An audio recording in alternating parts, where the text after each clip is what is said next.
This episode of the EDM Prodcast is brought to you by EDM Foundations.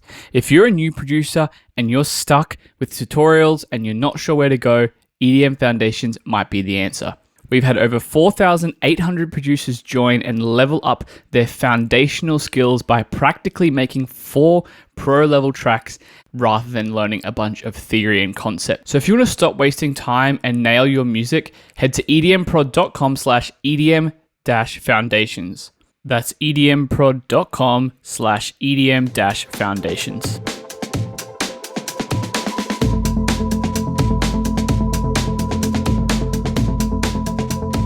Amazing, everybody. Welcome to the EDM Prodcast. This is a show where we interview artists, producers, and anyone in electronic music. Today, we are joined by Ben, aka Mild Minds. He is a producer originally from Melbourne, but is currently based in LA. His sound combines elements of house, lo-fi, indie, funk, and into this kind of beautiful mesh of electronic music. He's had releases on ODESZA's Foreign Family and Counter Records, and has done an impressive remix for Tycho as well, which is pretty cool. And as of recently, he has another single come out. You had a single come out called Machine, and you also have another one coming out later this week when this episode airs called Haunted. So we'll talk about all of that. But for now, man, how are you? How's things? Pretty great. It's been a sunny summer over here in LA. Very normal. Awesome. Kind of just continued on that summer from Australia. Yeah.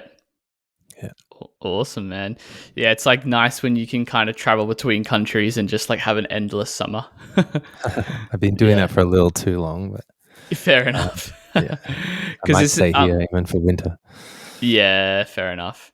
I guess it doesn't get too cold in LA, or does it get pretty chilly? It gets cold in the night. Like you definitely need a jacket, and even the day. It reminds me of a cool, like late spring Melbourne, but it doesn't get full winter. And the main thing, it doesn't get super windy. Yeah, like Melbourne. Oh, fair enough, man. Awesome.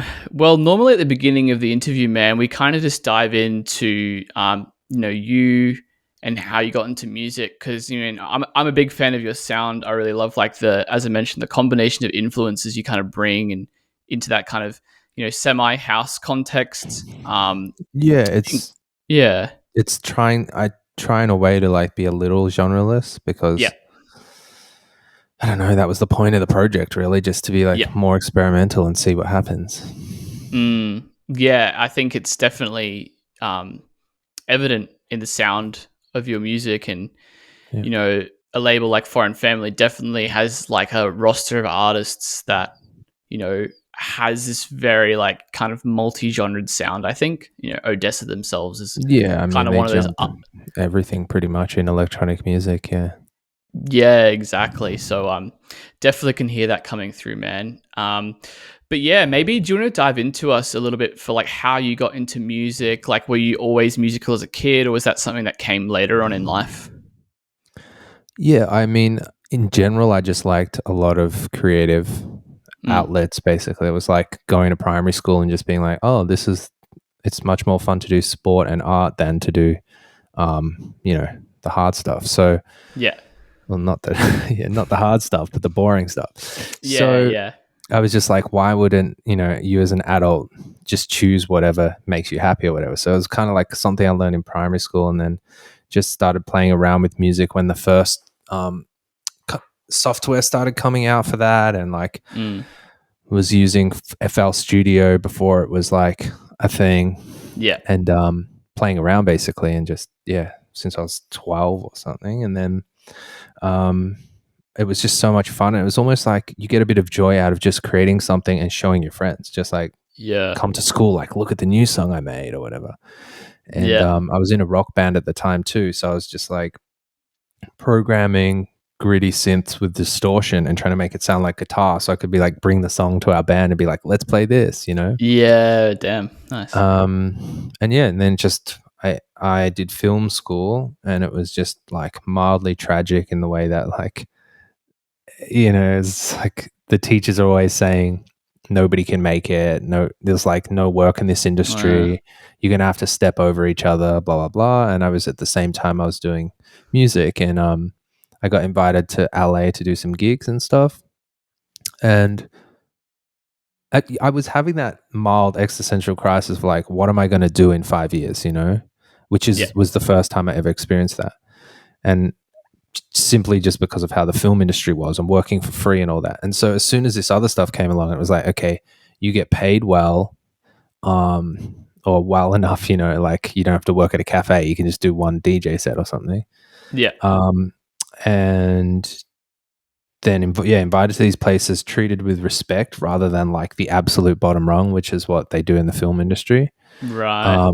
You know, you have to roll cables for free, like working 12 hours a day just so that you can eventually like pull focus on a camera or something. You know, it's like not cool. So yeah, I just rolled with this. But ultimately I would have been happy with any creative outlet.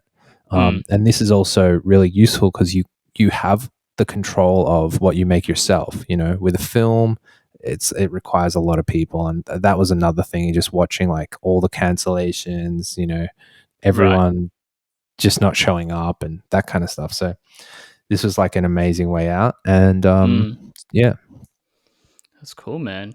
So yeah, for you it was like an accessible creative outlet that allowed you to kind of have more control, and you weren't limited, I guess, by, I guess the film industry is quite hierarchical in that sense. Like there's definitely like the directors at the top and then all the other people at the bottom. I don't know if it's just it's one of those industries, probably like with something like architecture, which I was also interested in. They you just have to work as an apprentice, like for free, or you know, and the boss of the company just like takes all your work under their name for as long as they can, then they hire someone else, and finally you can move up a little bit. Like it's cool, like that makes sense, but it's not really.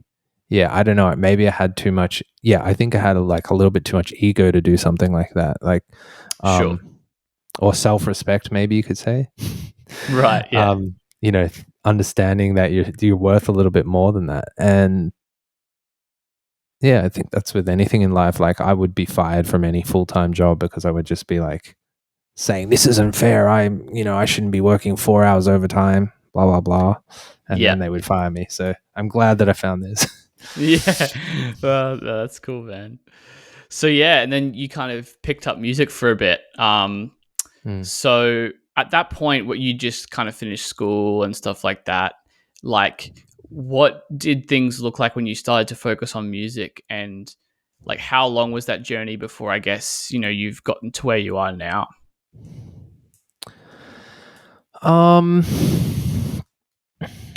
mean, if I'm honest, like there was another project involved before, which I like separate from this project just for the sake of, you know, it's kind of fun to just completely separate it.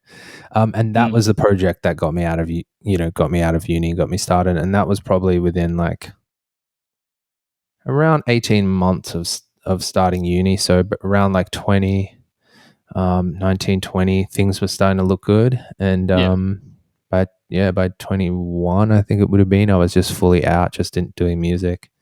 Cool. But there was a distinct difference, like with it. I noticed like a lot of other people who were doing similar stuff at the time, like were doing way more partying, you know. And so my method was just like go home and, you know, don't do drugs and just get more work done. But I was also just super excited, so I wanted to do that. As soon as I got home from uni, it was like all about the music. So you got to kind of just have that attitude, and I'm sure like anyone interested can really push for it as a job if they just have that time.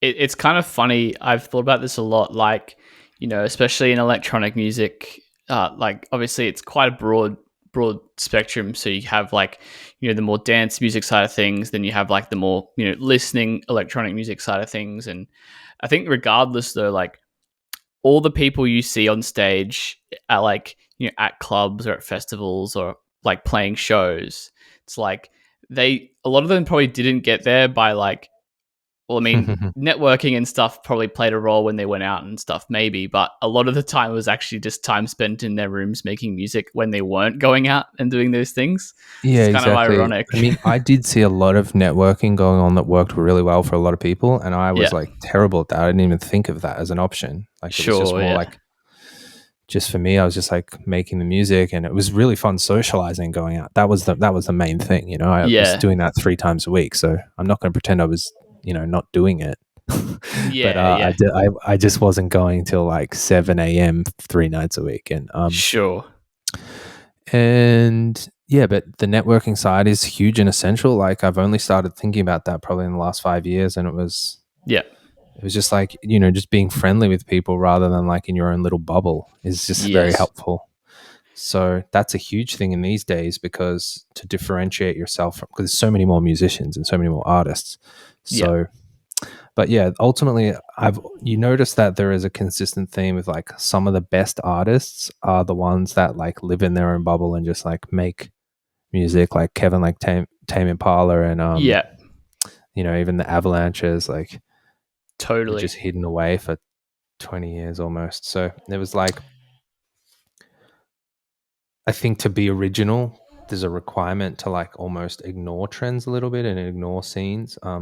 It makes it Mm, harder to get a start, but it's like, yeah, there's those two ways of looking at it basically. Like either you intensely become part of something, and you can almost piggyback on that, yeah, as everyone does, in a good way, yeah, or like yeah, you can just hide away and hope that your amazing creativity might somehow shine through in some really original thing. So yeah. yeah, they're the two extremes, I think, for electronic music.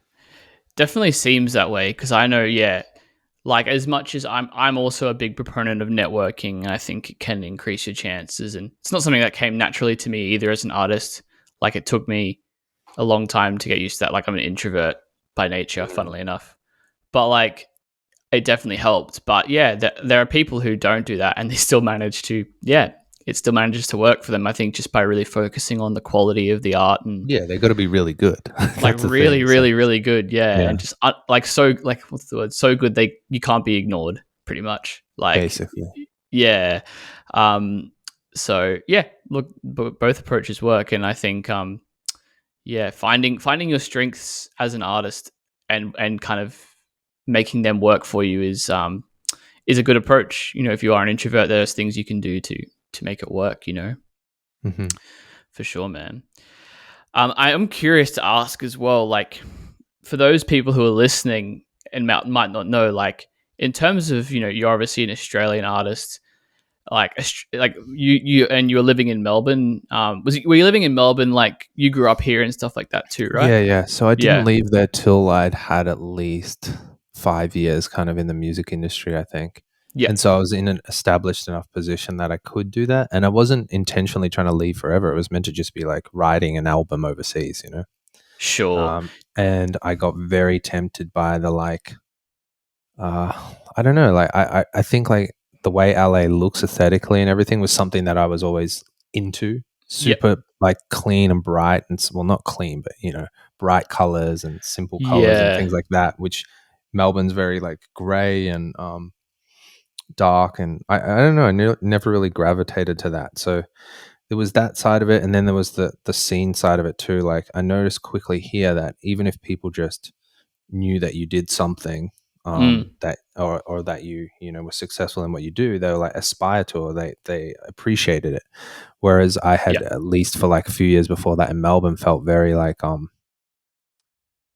brought down by kind of anyone. Like people, there was a bit more of a tall poppy syndrome back then, especially like in indie and electronic music in that era. It was like it was cool to act too cool. mm, That's how you had a presence over people. Like people behaved like that, and not everyone, but enough of them that it yeah, had this negativity to it, and made me feel shitty sometimes, and I just didn't know how to deal with it. And then I got here and it was like, oh wait, I'm not this person that they're like acting. So it was kind of like this freedom, and I just got addicted yes. to that. And you know Such a big thing in Australia. Like, obviously a lot of people listening to this are probably in America or the UK or Europe or something.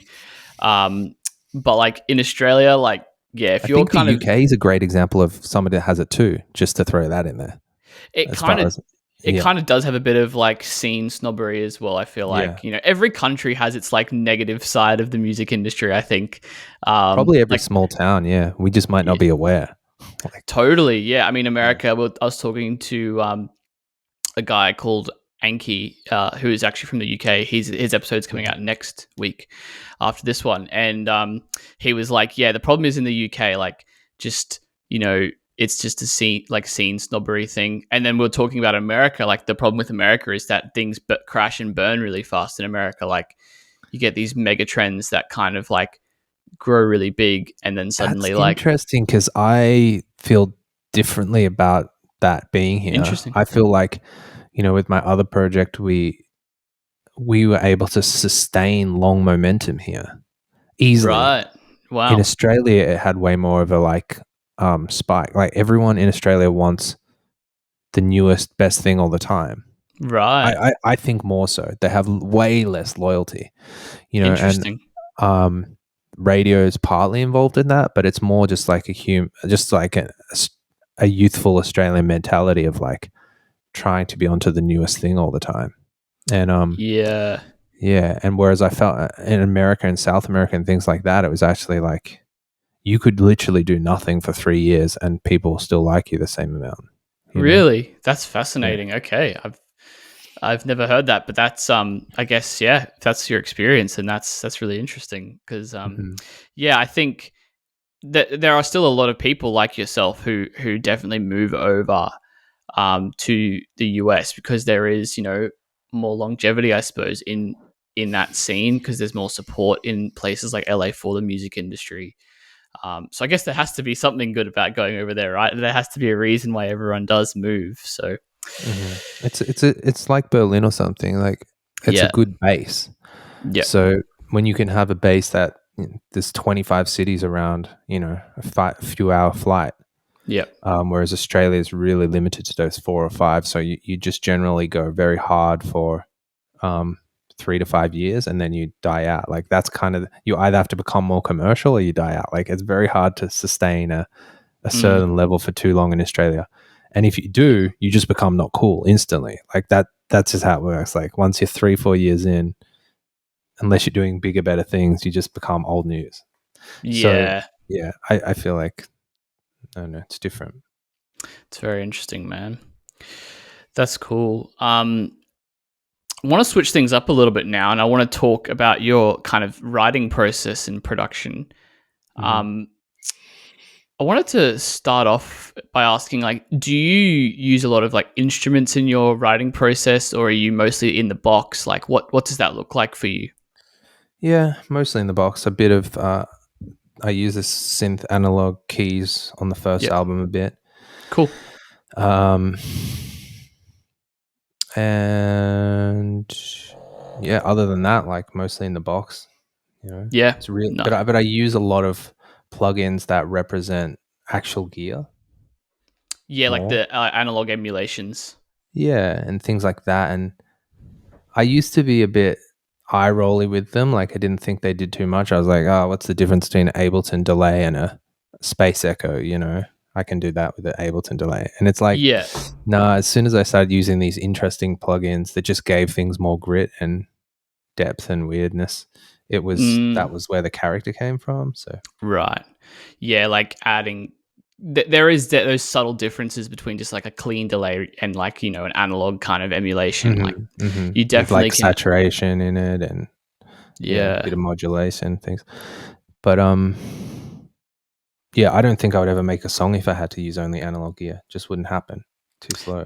It's a very yeah, this is the one thing I've had a few hardware rants with people on this podcast Yeah. because I think like yeah, new producers like look at the gear in someone's studio and they're like, "Oh man, that looks so cool. Like I wish I had all this stuff." But it's like Hmm. it's just a pain in the ass to use all of Hmm. that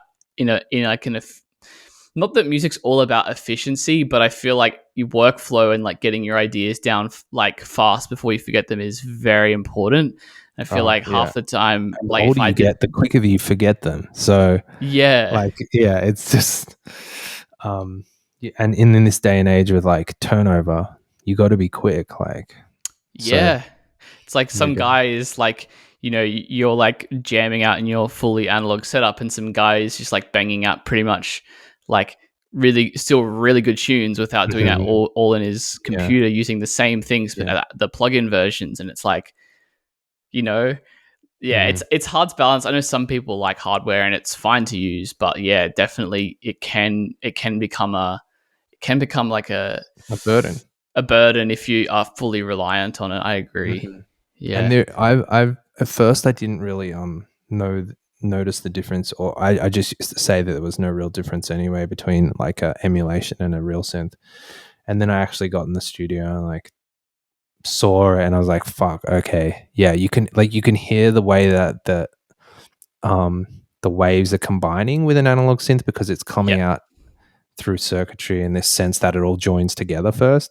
Yeah. Whereas with a lot of plugins, it just you can hear that it's like cleanly stacked. It doesn't feel like Yeah. it's literally an electronic wave joining and creating the Mm. shape, the frequency output. So, um, yeah, I was definitely like shocked by that in a good way. But yeah, you can't use more than one or two things at the same time, and you got to have everything like locked in and like super good studio setup where everything's just running. I've definitely been to a few studios where everything's ready to go all the time, and Yeah. that was good. It was like using plugins almost. Yes. But yeah. Yeah, and each to their own as well. Like, I think the thing is with hardware, it's not better, it's just different. It's like it does sound different, yeah, even to the, digital versions of the same thing. But yeah, better is like is a subjective thing, I think. 'Cause it's like for one person it might be better to use that, for another person it might be better to use the software. Yeah, Like, I think yeah, does sound better. I think it just right, might not be worth the effort when it comes to like the mix, and when you're sure, EQing half those frequencies out. And sure, maybe even like 5 years ago it was, or 10 years ago it was better, but now you hear how clean or how big and wide and full people make songs digitally, that you can see that it's already outdone everything in the past. yeah, So it's just kind of like now we've learned how to be a little bit more careful with the production and make things deeper and bigger and everything like that. It's not yeah, it's not necessary. Yeah. yeah, totally, man. That's cool. So you mentioned you using like a few of the emulations. Is that like the Arturia ones? Yeah, that's what I started with. Yeah, And then I was just using, like some space delay, nice. some space echo replica, and then like also the UAD plugins and stuff. So, Yeah, they're and good ones.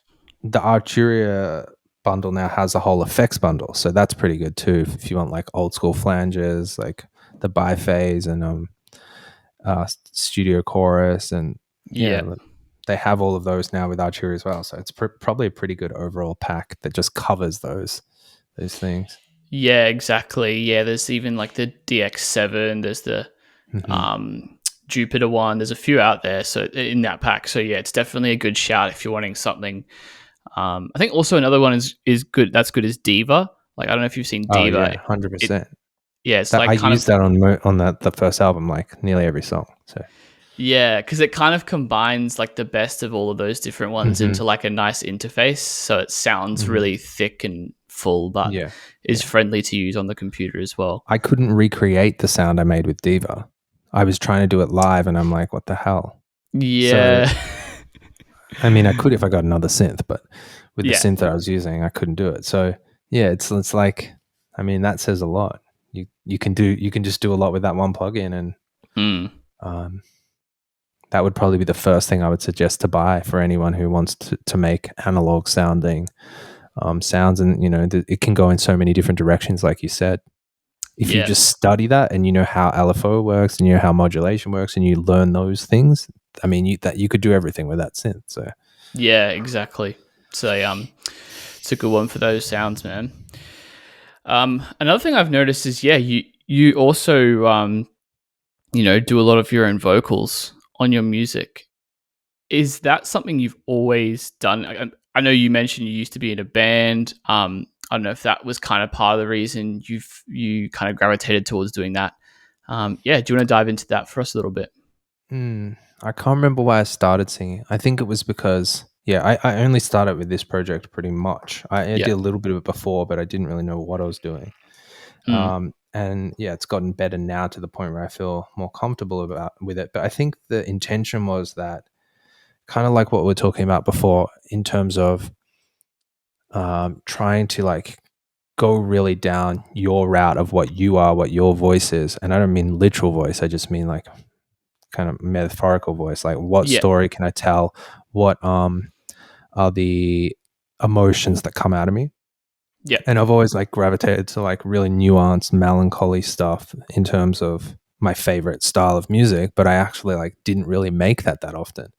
And I noticed when I listened to something like the first Tame Impala record, that Yeah. really hit me in this way that like felt like very personal, the notes he chose. And I hadn't heard anyone choose those kind of notes in a long time. Mm. And so eventually I got to that point of like wanting to be able to do that myself. The biggest negative though is like, I wanted this project to be an electronic thing I can perform live, where I can be turning knobs and I can be playing stuff.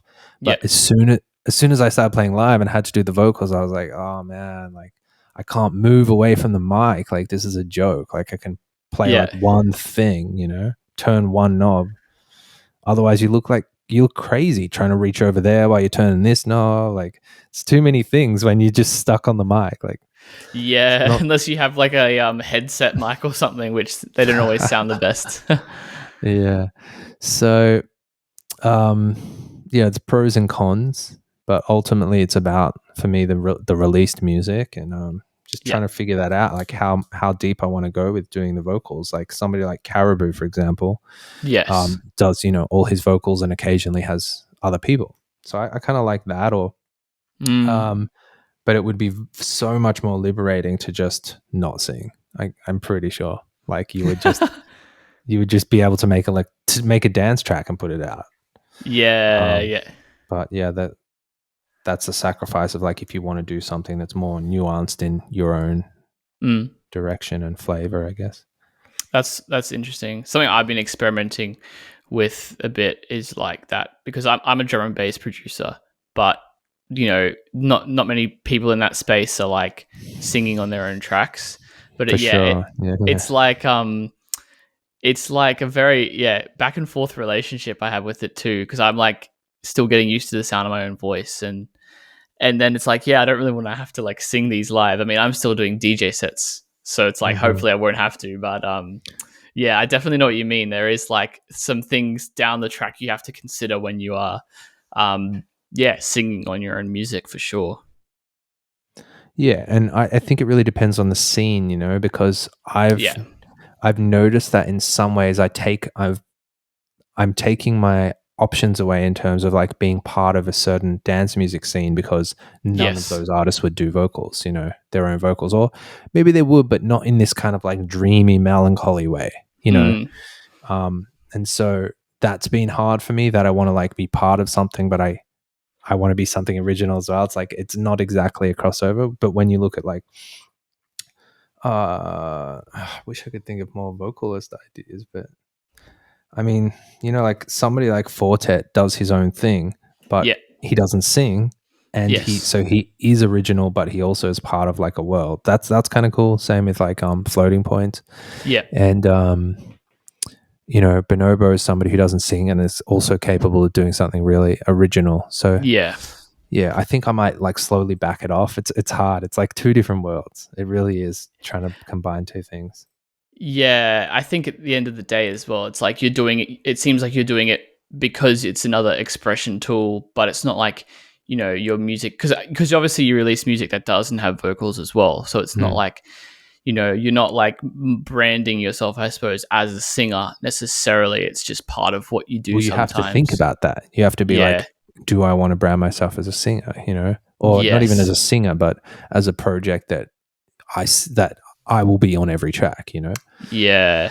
100%. I think what you do with that is a good balance, like doing it when like every other track or every however often you feel like it, because then people, you'll get the people who appreciate both, I think, in the long Yeah. term. So I think, in the long term, it's usually, that originality that like stands out. So that's why I'm trying to do it. I'm trying to be like, don't fall for the traps of trends and like just make your own thing that could potentially be like more powerful in the long run, you know?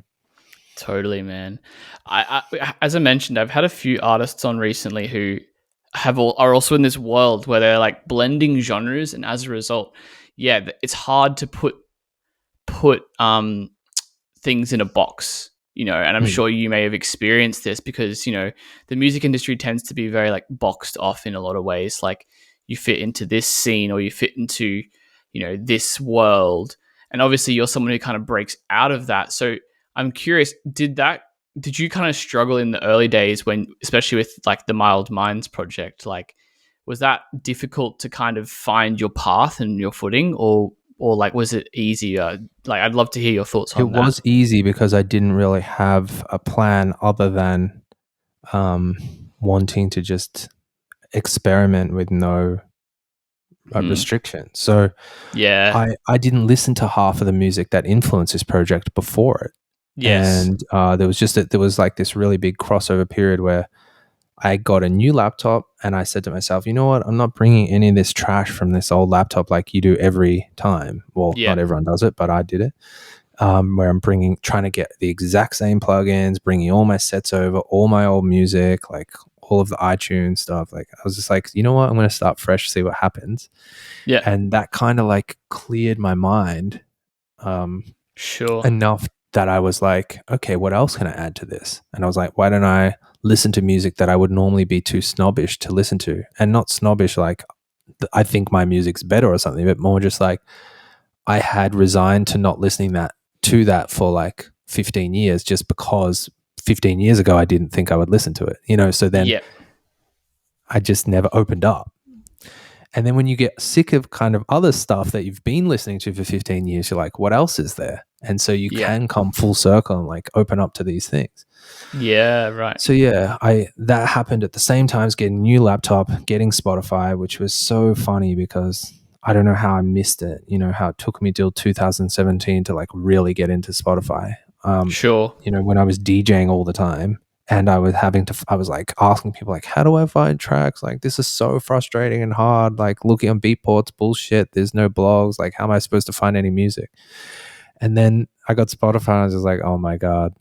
Like it's sending me tracks basically, like Yeah. of new, you know, um, and finding like new inspirations, and that's just what really that like changed the game for me. So yeah, those three things, and that led me to just go, you know what, I'm just going to see what comes out. If I listen to music that I think is cool and different, what's going to come out? That was the only intention, and then I Yeah. just put that album out. Like I didn't even have any real B-sides or anything, and I definitely didn't overthink any of those. Mm. That's crazy, man. So I'm trying to And keep that. yeah, keep It's that hard. energy. Yeah. I'm curious, like, how did things happen with like Foreign Family and that, and like how did they come across your music? I think my manager of the other project knew them and Yeah. just sent it out. Cool. This once again, like, you know, just, you know, having experience in the music industry for a long time definitely pays off, because I think a lot of people listening to this who are like newer, like realize that, you know, before like you see these people having success, there's like years of like just trial and error, even if it's with other projects. And it's like, Mm, well, I'm at this point now where like you've had other projects and you're like, well, I have like a manager and contacts that I can utilize because I've had this mm. many years of But the experience. first project, I didn't have that. So that Exactly. was the funny thing. Like it was kind of both things happened, but still luck was involved. Like the first thing Yeah. it was like the time where music blogs were a big thing. So Yeah. I got discovered by Yeah. accident almost. Like it wasn't, if that hadn't have happened, I still feel like I would somehow have got into the music industry, but yeah, it might not have been as fast and all that stuff. And Yeah. we all just have so much more competition these days. So Cool, man. Want to talk about a few of your new releases as well. So obviously you've just had your Track Machine come out as the most recent one. Let's talk about that first, and then we'll talk about the one that's coming out later in the week, which is Haunted. Yeah, what was your process like for Machine? That I was borrowing a friend's synth, so that Prophet 5, the new one that came out, and Nice. I was just like, wow, this is crazy. And I had been playing around with certain notes and things before that happened. Basically, since last year, uh, I learned piano properly after being like in music for 10 years, and just not, I understood theory and all this stuff, but I could never like physically play. I never knew really like why something was good. Um, and it just opened up my world. And like, yeah, so I've kind of been working within a set of chords that I try in different inversions and different uh, different orders and things. And I just basically I discovered that like most of my favorite tracks work within this set, and Sure. I would have never thought they were the same, And it's not Right. that they're in the same key, and it's like you can move it to any key, but it's essentially like if you were in a major key, it's these four chords. Yeah. Avoid the others, And so I'd Yes. been like playing around with that kind of stuff, and then yeah, just was in hotel quarantine. It was Oh yeah. just so bad and so crap. Oh man. And then yeah, just played around with that song, and with the idea of having like I mentioned earlier, doing an instrumental then a vocal track back and forth up until the next album. So I started with No Skin, that was the first single, and then Machine Yeah. is the second single, and that's Yeah. the instrumental one, and then Haunted is a vocal single, which is coming out in 2 days. Awesome. And then after that I'll do a more electronic, just dancey song again. Cool. And so the thing with Machine is, yeah, it's not really a dancey song. It's 106 BPM or 108 or something. Yeah. So it was just more a nice experience of like creating emotion within just electronic sounds, and this intensity. And I was kind of like ruminating on the idea of like the future, and I'm sure you probably read in the press release like where we're going to be with AI and like machines that automatically build things. So I was imagining like space stations being built by this in these geometric structures, like with robots. And it just had this intensity to it that matched the music, So I kind of soundtrack these ideas a bit. And so that was one of those ones. Yeah, a bit of a soundtrack to an idea. That's cool, man. Is that like one of the main kind of driving factors, like in terms of inspiration for your music right now? Is like the whole, futuristic, technological AI sort of, I don't know, aesthetic almost? Yeah, it's about half of it. The other half is like a really that nuanced, melancholy human experience thing, whether it be about loss, discovery, all of the human experiences. So yeah, it's kind of like that was the thing. Like with Haunted, we have the artwork carrying the theme of the last two singles. So this kind of like almost mannequin like body. So Machine has a very electronic robot kind of female on the cover with lights and details and electronics, and this next one it's more mannequin like, so it's just one color, it's reflective like glass, and she's laying in flowers, and it has this kind of like death feeling about it. right. It's very cold. And yeah, I feel like in two minds about it, because I didn't really want to carry that AI kind of thing or visual for this song, because this song is like super human based. Like this is about losing somebody, Yeah. And so yeah, I'm a bit in two minds about the artwork side of it, but yeah, it's basically like these two pulling and pushing ideas at once with this project. I mean, it's kind of how I do everything, like two ideas at once. It's like makes it harder. Yeah. Totally. And you want to balance it. But like when you find that balance, it's like, kind of representative of perfectly what you want. Because I feel like a lot of that kind of, robotic, maybe not robotic, but like futuristic AI aesthetic is like very, like, I guess like PC music, that kind of whole genre and world. I know what you mean. And that was the thing we were trying to avoid remotely touching on that, because I've learned this time and time again throughout my kind of like career, I guess, you can think that something's been done, or you can think that something's like not cool, and then somebody else does it in a better way, and you're just like, oh man, like I Yeah. resigned to not using that or not doing that for so long. But Yes. something's in your heart, you should just follow it. So Yep. with my other project, that was something like a bit more like disco-y. It was like I'd resigned to not making anything kind of disco-y influence for like 5 to 7 years, or Right. something that was like too anthemic emotional as well, because that was the kind of other side of it. And then people just kept putting stuff out like that, and I was like, no, why didn't I just follow my heart? Why didn't I follow like my voice and what I'm good at? Why am I trying to always do a new thing? Yeah. So I learned that lesson, and I was like, I want to do this AI thing, and how can I do it in a way that is actually deeper and meaningful, not just like using 3D graphics like PC music or whatever. Yeah. Yeah. Or like silly. It's definitely not silly, but Yeah. yeah. So that is like a mile. So far, so good, I think. But with this new Yeah. one, Haunted, like, yeah, I do feel slightly frustrated that more than any of the covers, this body or female kind of mannequin thing that's in there looks more 3D and PC music than any of the others, because Sure. it's just, it's a 3D body. So how can you Y- not make it look like that? Yeah. When it was like this, yeah, the song's supposed to be that other more emotional thing. I think a lot of people, though, at the end of the day, it's like they experience it with like the combination of the music and the artwork together.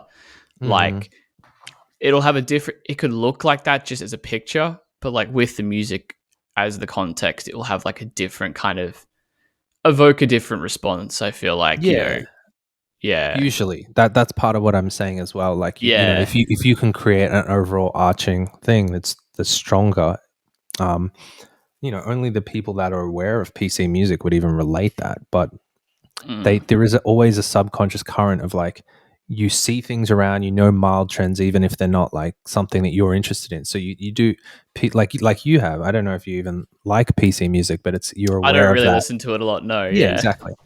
So, but you're kind of aware of the design aspect of it and what they do, and um, which would lead you to judge something else made in 3D that resembles that. So yeah, it's hard because you have to follow your gut with things, and things don't always work out. And to be honest, like this project, way more things have worked out yeah. visually than I have had work out in the past. So again, you can't have everything perfect, but like I'm super happy with how it kind of turned out so far. Totally, man. I think like one really cool example of what we're talking about, like back in the day when Majestic Casual, like the YouTube channel, Mm. used to be like really big. I don't know if you Yeah, I knew it. yeah, you know that one. Like I used to listen and discover a lot of music off that channel, and like the visuals they used when they uploaded it on YouTube were like for me became part of like how I remembered the song. Mm-hmm. And then when I went into like Spotify to listen to it and saw like the album cover that the actual artist or label or whatever had used for the release, I was like, oh, this is really different to like what I, currently imagine, because I've seen this like kind of secondary artwork and it kind of created a different like feeling for me, if that makes sense. So Mm.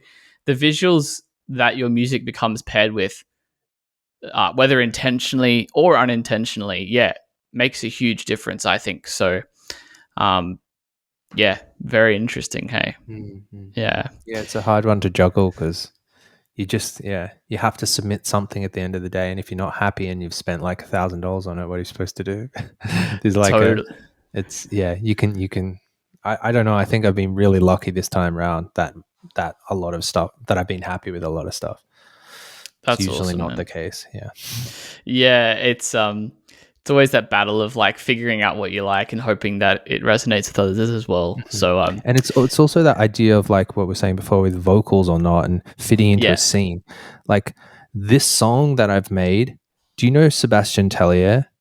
Have you ever heard of him? He's Ah, like an that older name guy with a beard, doesn't make rings a bell. electronic. Well, he does make electronic music, but he has this one song called The Ritornell, and it's like live drums. It's very emotional. It's got Oh yeah, piano. It's like a classic of his, and it doesn't fit into an electronic world. and I see this new song more like touching on that than anything. So it Wow. doesn't really make sense to me why we would have a blue mannequin like body on the cover. You know what I mean? It just Sure. doesn't, yeah, it doesn't attach.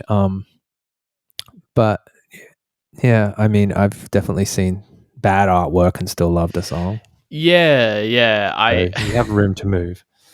Yeah, I mean, at the same time, while I'm saying all this stuff about artwork, like most people probably just chuck a playlist on and then it's like listen to the Yeah, music. So exactly. that That is, is probably 80%. Yeah. yeah. So I mean, it's hard to know, but I mean, I at least appreciate visuals, so Yeah. I I'm think I sure think what I was people do. about to say, I went off on tangent. No, Sorry. that's all So good.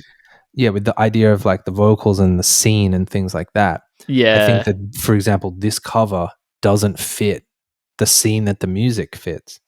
And sure.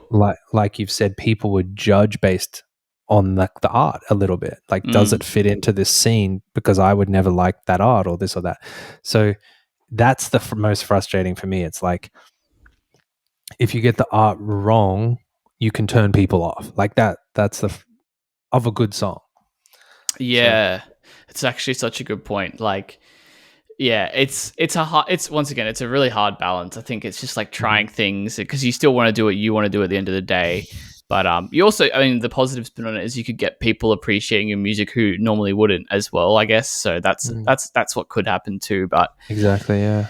yeah, man. And also like you eventually lead the way. Like if you do your own thing and Mm, you don't try to fit into every little box, you eventually find a path where you're leading the way.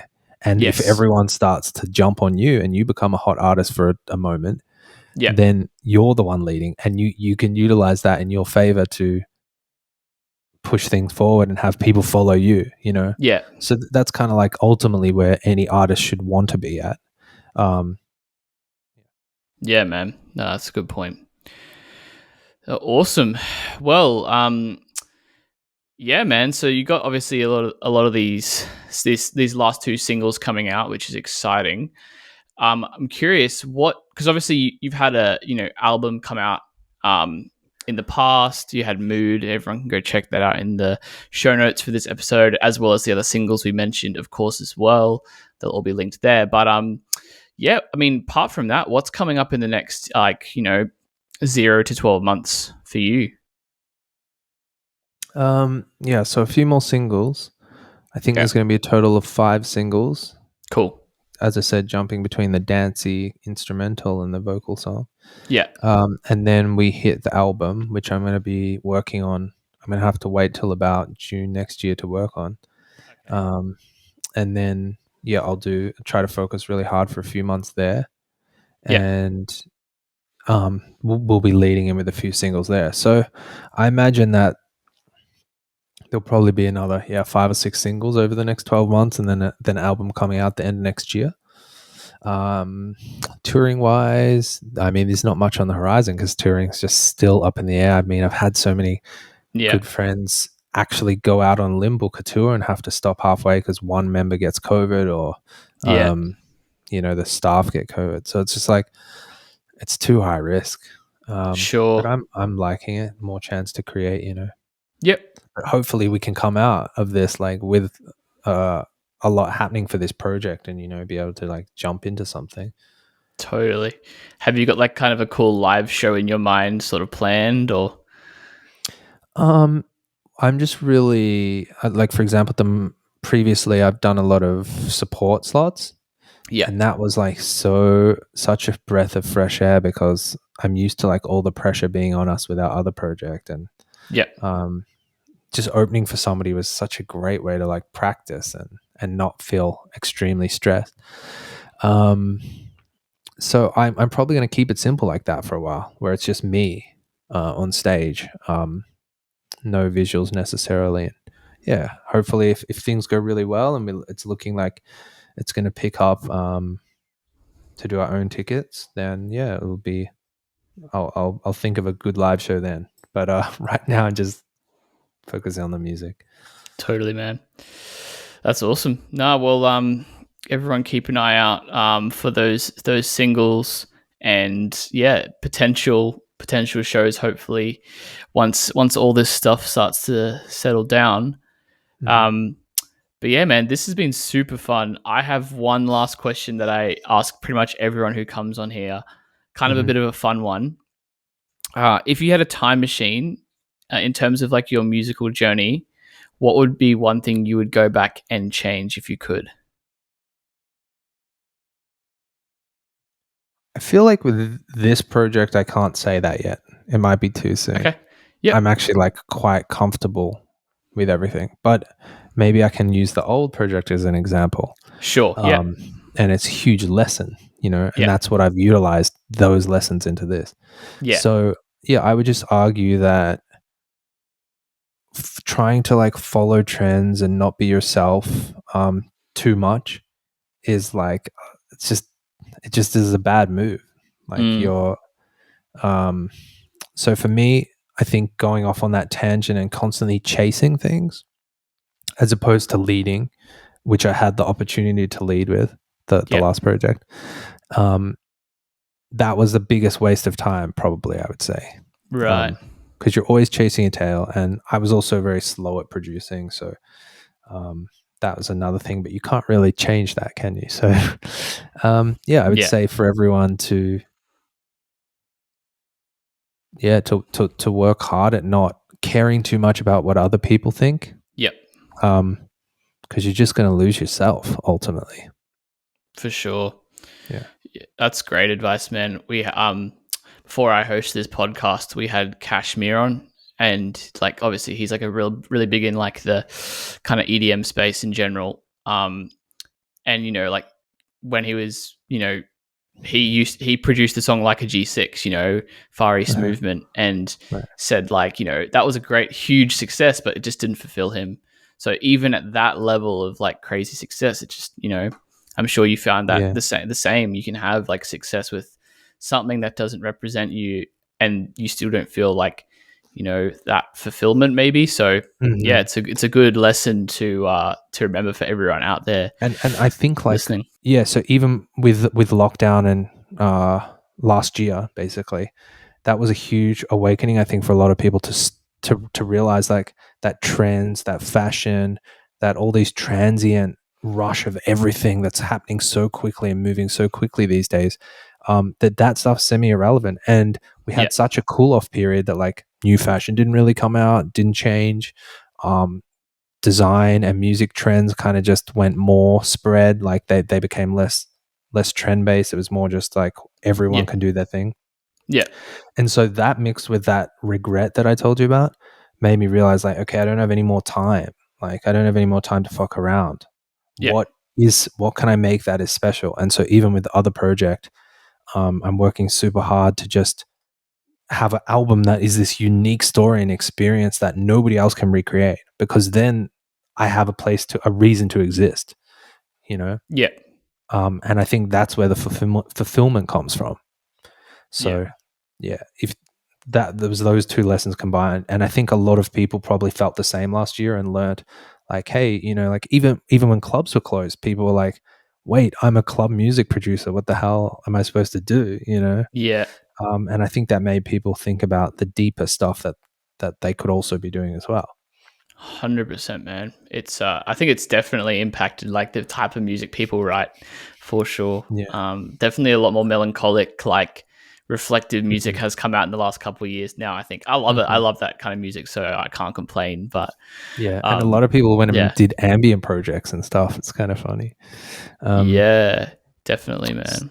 So I hope like if you look back at like through history, there's always these great artists that stand out, and we've kind of lost that a little bit. Like, I don't know if this will offend anyone, but I don't really think like Billie Eilish is a great artist of our generation. Like, she did some stuff a little bit different, but it's not for me, And Fair, so a lot of the big artists who have that reputation are super pop, and we don't really have like really big alternative artists. Like maybe Tame Impala is a good example, I guess, but they're a very specific sound. Yeah. And so I think like, hopefully out of this time comes more people who attempt to do something great. Like I mean, I was never a huge fan of Radiohead in the early days. I appreciate them, but like they were a great example of like somebody who alternative wise was massive and continued a long career and was push boundaries. And like, where are the people pushing the boundaries these days? Yeah, I know what you mean. That's very fair point. Yeah, super interesting, man. Well, I think we'll leave it there, man. This has been an amazing interview. Thank you so much again for taking time out and coming on.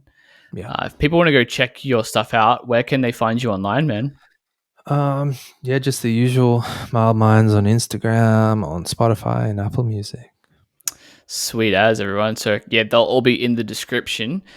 But yeah, everybody, this has been the EDM Prodcast with me, Aden Russell, aka Artsea. We've had Ben, aka Mild Minds, on. Thank you so much, man. Yeah, thanks for having me.